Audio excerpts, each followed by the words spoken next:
Don't mind, मैं थोड़ी सी गलत लैंग्वेज यूज करें, बट बच्चे को डिजाइन करा सकते हैं इन द सेंस कि हमें कैसा बच्चा चाहिए, हमें संस्कारी चाहिए, हमें प्रतिभाशाली चाहिए, हमें थोड़ा सा जो है स्ट्रेंथ वाला बच्चा चाहिए। ये सच में रियलिटी है? यस मैम, गर्भ संस्कार में रियलिटी है। आप जैसे कहे अपने बच्चे को वैसे मॉड्यूल कर सकते हो। गर्भ संस्कार में बहुत ताकत है मैम।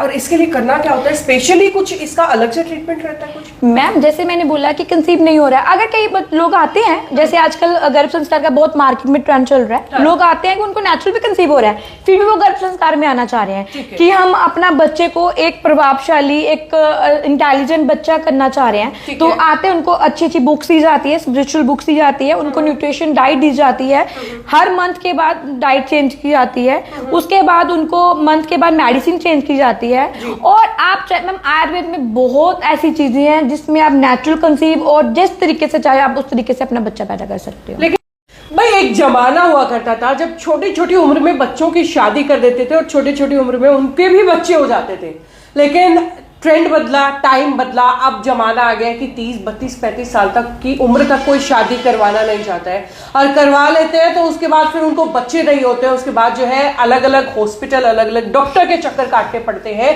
कंसीव करने के लिए, बच्चा पैदा करने के लिए। बच्चे पैदा नहीं हो रहे हैं, इनफर्टिलिटी रेट जो है वो लगातार बढ़ता जा रहा है। और ये समस्या तो खैर नई नहीं है, पिछले कुछ सालों से लगातार बढ़ती जा रही है। आजकल तो कुछ नई चीजें भी सुनने को मिली है कि आप डॉक्टर्स की हेल्प से हॉस्पिटल्स में जाकर के न सिर्फ बच्चा कंसीव कर सकते हैं, बल्कि जैसा बच्चा चाहिए वैसा बच्चा कंसीव कर सकते हैं। है ना कमाल की बात? मैंने भी पहली बार जो है ये सुना है, क्योंकि देखिए टीवी में या फिल्मों में तो बहुत बार देखा था कि हमें जो है ऐसा बच्चा चाहिए और हम जो है उसी मॉड्यूल के बच्चे जो डॉक्टर को बोल के जो है हम वैसा बच्चा कंसीव कर सकते हैं।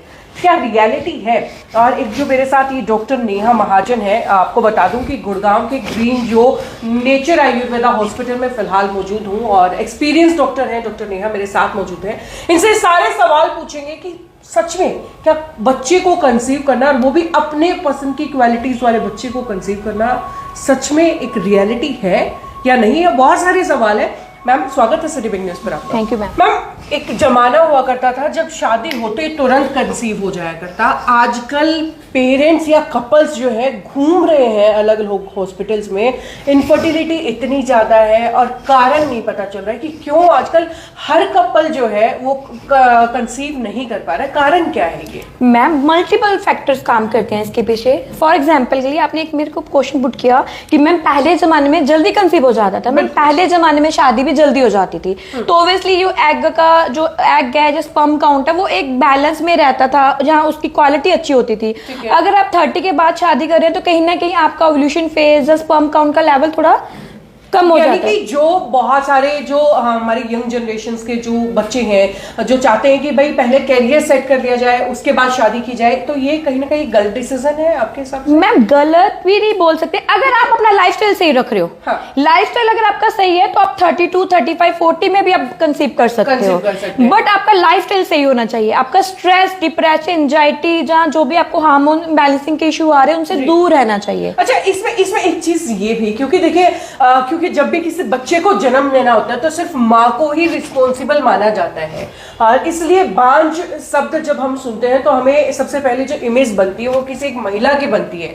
लेकिन एक्चुअली में क्या मर्द भी, क्या आदमी भी जो है वो बांझ हो सकता है? क्या वो भी जो है इस इनफर्टिलिटी का कारण बन सकता है? बिल्कुल मैम, एब्सोल्युटली राइट, आपका ये क्वेश्चन है बिल्कुल सही है।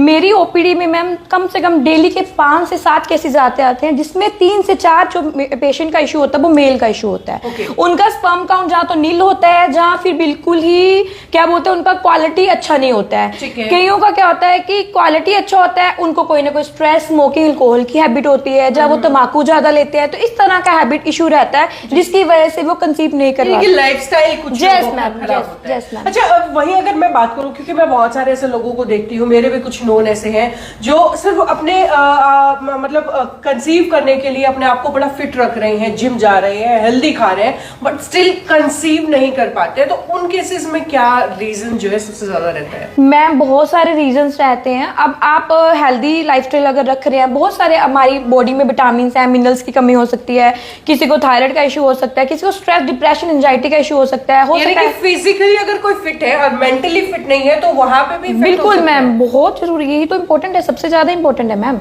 क्या बात है, यही है। उसके बाद अगर बात करें, क्योंकि कंसीव अगर नेचुरली नहीं हो रहा है तो लोग आईवीएफ की तरफ बढ़ रहे हैं, लेकिन हम अगर बात करें कि भाई नेचुरोपैथी से किस तरीके से इसको, आयुर्वेदा से किस तरीके से इसको ठीक किया जा सकता है, तो आईवीएफ और आयुर्वेदा दोनों में कंपैरेटिवली कौन सा बेहतर रहने वाला है? मैम देखिए, सबकी पैथी अलग अलग होती है। मैं अपनी पैथी की बात करूंगी। मेरे ग्रीन जो नेचर आयुर्वेदा में आयुर्वेद, नेचुरल हर्ब्स और नेचुरल तरीके से मीन्स की योगा के थ्रू, पोस्चर के थ्रू भी पेशेंट को ट्रीटमेंट दी जाती है। सबसे पहले तो मैम पेशेंट के एक्यूट और क्रोनिक पे फेज पे बात की जाती है। आयुर्वेद में एक्यूट और क्रोनिक फेज देखा जाता है, चाहे वो मेल हो चाहे वो फीमेल हो। एक्यूट और क्रोनिक, यस मैम। एक्यूट का मतलब होता है कि जैसे मैंने आपको बोला कि इनफर्टिलिटी का मतलब क्या होता है कि 1 साल तक बच्चा अगर नहीं हो रहा है तो आप अगर डॉक्टर के पास इमीडिएटली आ रहे हो तो एक्यूट फेस हो गया। अगर कई लोग 8 या 10 साल के बाद आ रहे वो क्रोनिक फेस हो गया। तो क्रोनिक चीज को भी ठीक करने में थोड़ा टाइम ले, एक्यूट में थोड़ा जल्दी हो जाएगा। अब बॉडी लैंग्वेज भी सब पेशेंट का अलग अलग होता है। अब कोई पेशेंट जो होते हैं वो ओबेसिटी बहुत ज्यादा होती है उनके अंदर, थायराइड का इशू, मल्टीपल रीजंस होते हैं, जब पीरियड्स बिल्कुल ही नहीं आ रही, जहाँ किसी का एग की क्वालिटी बहुत कम है, ओव्यूलेशन फेज का इश्यूज आ रहा है, जहाँ किसी को टॉस पॉजिटिव है, या किसी में बहुत सारे इसमें टेस्ट देखने पड़े। ट्यूबर ब्लॉकेज मेन इशू है इसमें, ओवरी में सिस्ट आ रही है, आजकल यूट्राइन फाइब्रॉइड का इशू आ रहा है, सबरेनोसल फ्यूकस, बहुत सारे एंडोमेट्रियोसिस, ऐसे केसेस जो हैं, जो डिजीज है लोगों को हो रही है। सबसे मेन जो फीमेल्स में है वो हार्मोन इम्बैलेंसिंग होता है। ठीक है। हार्मोन कब बिगड़ता है? जब मैम आपको कहीं ना कहीं स्ट्रेस, डिप्रेशन, एंजाइटी है, आप खुश नहीं है, हैप्पी नहीं है, आप अपनी कैरियर से हैप्पी नहीं है, या आप अपनी फैमिली से हैप्पी नहीं है, बहुत सारे मल्टीपल फैक्टर्स काम करते हैं इसके ऊपर। तो इसका मतलब यानी कि जो बोला जाता है कि कंसीव करने से पहले महिला का खुश रहना बहुत जरूरी है, ये बात बिल्कुल जायज कहीं ना कहीं नजर आती है मैम। चाहे मेल हो चाहे फीमेल हो, अगर आप इंटरकोर्स भी करते हैं तो आप एक माइंड सेट से करिए मैम, क्योंकि इंटरकोर्स करना भी अगर आप अच्छे मन से कर रहे हैं तो इट्स नॉट ए मतलब इसको बोला जाता है कि ये भी एक किस्म का आप अच्छे तरीके से करोगे तो अच्छा हेल्दी बेबी पैदा होगा। जी जी। चलिए, ये तो बात हुई समस्या। अब इस समस्या का सोल्यूशन क्या है, किस तरीके से इससे निजात पाई जा सकती है, किस तरीके से छुटकारा पाया जा सकता है? मैम आयुर्वेद में सब चीजों का इलाज है, सब बीमारी का, all disease are cure in Ayurveda. But depend करता है आप कैसे डॉक्टर के पास जा रहे हो, उसको नॉलेज कैसी है, उसका रिसर्च मैनेजमेंट कैसा है, उसका हिस्ट्री टेकन का तरीका कैसा है, उसने आपका हिस्ट्री टेकन अच्छे से लिया है कि नहीं लिया है, बहुत सारी चीजें मैटर करती हैं। डिपेंड करता है कि आप किस डॉक्टर किसके पास जा रहे हो। अब मैं बात करूंगी कि मैंने आपको बताया एक्यूट और क्रोनिक, वो मैंने आपको क्लियर कर दिया। मैम डिपेंड करता है, सबसे पहले तो पेशेंट को डिटॉक्स किया जाता है। जिस तरीके से हार्ट में ब्लॉकेज होते हैं उसी तरीके हमारी बॉडी में कहीं भी ब्लॉकेज हो सकती है।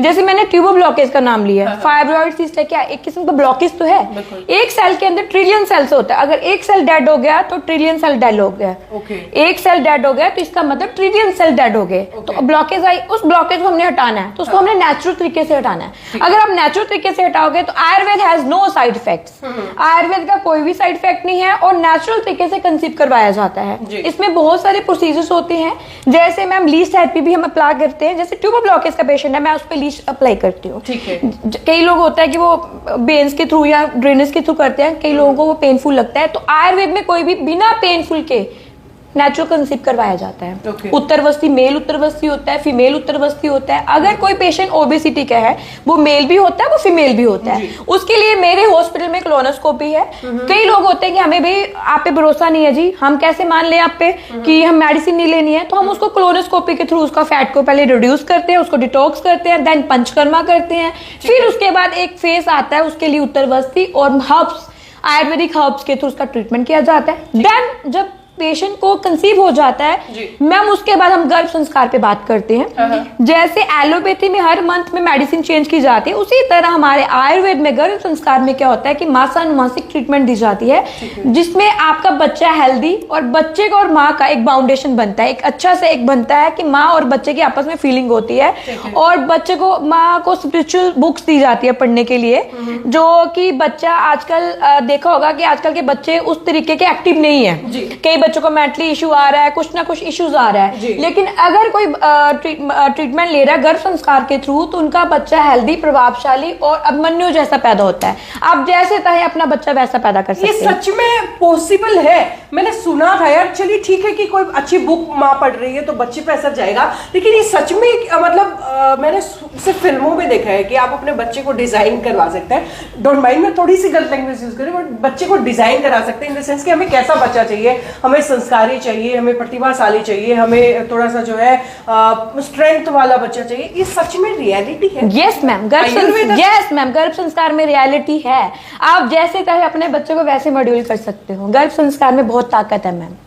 और इसके लिए करना क्या होता है? स्पेशली कुछ इसका अलग से ट्रीटमेंट रहता है कुछ? मैम जैसे मैंने बोला कि कंसीव नहीं हो रहा है, अगर कई लोग आते हैं, जैसे आजकल गर्भ संस्कार का बहुत मार्केट में ट्रेंड चल रहा है, हाँ। लोग आते हैं कि उनको नेचुरल भी कंसीव हो रहा है, फिर भी वो गर्भ संस्कार में आना चाह रहे हैं कि हम अपना बच्चे को एक प्रभावशाली, एक इंटेलिजेंट बच्चा करना चाह रहे हैं। तो आते हैं, उनको अच्छी अच्छी बुक्स दी जाती है, स्पिरिचुअल बुक्स दी जाती है, उनको न्यूट्रिशन डाइट दी जाती है, हर मंथ के बाद डाइट चेंज की जाती है, उसके बाद उनको मंथ के बाद मेडिसिन चेंज की जाती है। और आप मैम आयुर्वेद में बहुत ऐसी चीजें हैं जिसमें आप नेचुरल कंसीव और जिस तरीके से चाहे आप उस तरीके से अपना बच्चा पैदा कर सकते हो। लेकिन फिर वही सवाल, कॉस्ट, क्योंकि देखिए नो डाउट कि जब बड़े बड़े आईवीएफ हॉस्पिटल्स के अंदर हम जाते हैं, जब एलोपैथी के अंदर, तो बहुत महंगा जो ट्रीटमेंट रहता है।